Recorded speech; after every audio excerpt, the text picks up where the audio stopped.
Lee's boxing truth. They say he's talking reckless. They say he is talking reckless. They say Keith Thurman's talking reckless. What do you expect? I don't want no fighter about to fight Manny Pacquiao who's just coming in there super humble. Somebody's got to be the bad guy and somebody's got to be the good guy. And that bad guy's got to be Keith Thurman. The only problem I will have is if Keith Thurman does a broner and doesn't want to engage. That's when I'll have a problem. But I don't have no problem with Keith Thurman saying he's going to retire Pacquiao. This is boxing. This is the hurt game. Yes, it's hit and not be hit, but at the same time, if you can hit that person and punish him, then so be it. And if that person wants to run and you can catch that person and hurt him, so be it. We don't have time to be setting up here politicking on, oh, he should be saying this or he shouldn't be saying this. I do not care. At the end of the day, all I want to see is two great fighters fighting. Manny Pacquiao still in boxing, so apparently you still want to fight some of these young fighters. And there's nothing wrong with that. Manny Pacquiao has the speed, he has the power, and everybody's saying that they feel that he's going to destroy Keith Thurman. Keep that same energy, because if Keith Thurman stops Manny Pacquiao, I don't want to hear about any excuses. I don't want to hear nothing about my arms hurting. Oh, his arm's hurting again. He needed to rub in some salt or some junk like that. I don't want to hear none of that stuff. Now, Keith Thurman said some crazy stuff. I want to crucify him. I don't get into all that kind of stuff. I'm a Christian man myself, but when you talk about crucifying somebody, oh wow, that's crazy. But I will tell you this: I think the key to Keith Thurman winning this fight would be for him to stay outside and don't let Manny Pacquiao get in. When he said those T-Rex arms or whatever he says, you know, you need to take some advice from what Floyd Mayweather said. Stay away from the ropes.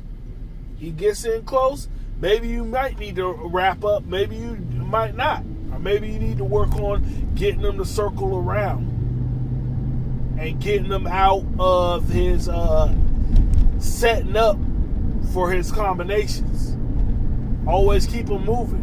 Pretty much, I believe if Keith Thurman stays in shape and shoots that jab out and stays consistent with shooting that jab out, you know, I think he'll have success. I think he will. Because I really think Keith Thurman's looking at it like this is an old guy, but I think Keith Thurman is going to be very surprised at the speed and at the awkwardness of Pacquiao. Maybe he might not be. Maybe he might. We never know. But I tell you what, I can guarantee you the real boxing fans, not the casual ones who just go off their feelings and feel like Pacquiao can beat a heavyweight. You know, and Pacquiao can just do anything, bench 300 pounds and crazy stuff like nonsense like that. He can play football too, and he could be in the NBA. Just off the wall stuff. I'm talking about real boxing fans who feel that it's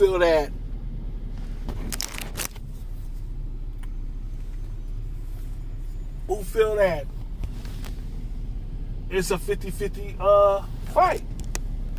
And we need that. We need these real boxing fans to speak up like, you know, we really don't know. We seen Keith Thurman in his last fight and he got hurt. He's been getting hurt a couple of times in other fights. The difference is with Pacquiao is if you get hurt, he's probably going to try to finish you.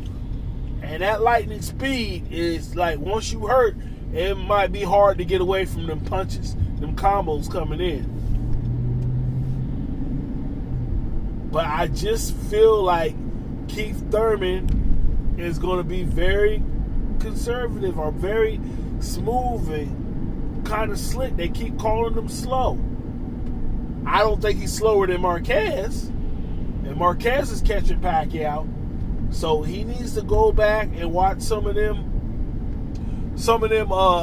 videos of Marquez and see what he feels about that. You know? I can't wait for this fight to happen. I plan on going to a movie theater and watching this fight on the big screen. Lately, I've watched about 2 or 3 fights like that. Deontay Wilder fight. I believe I watched the Adrian Broner fight. And I think I watched another fight on the big screen. And then I watched Errol Spence live. I went to Texas and watched him live when he was in Dallas fighting against Mikey Garcia. You know, I got to go to Dallas. I got to go see family. And boxing is just it's so exciting just to go to these fights, just to go see these fighters. And a lot of these fighters are very approachable. You can come and approach them and talk to them, and, you know. And that's one thing I like about boxing, you know. It's one person in the ring, it's 2 people in the ring. And like if Floyd would say all the time, your coach can't fight for you. Your fans can't fight for you. When it comes down to it, it's me and you. It's me and you in that square circle. So we're going to see who has the desire, the fire to want to fight, to want to push it. Just having this conversation here. Lee's Boxing Truth. Like, comment, and please subscribe.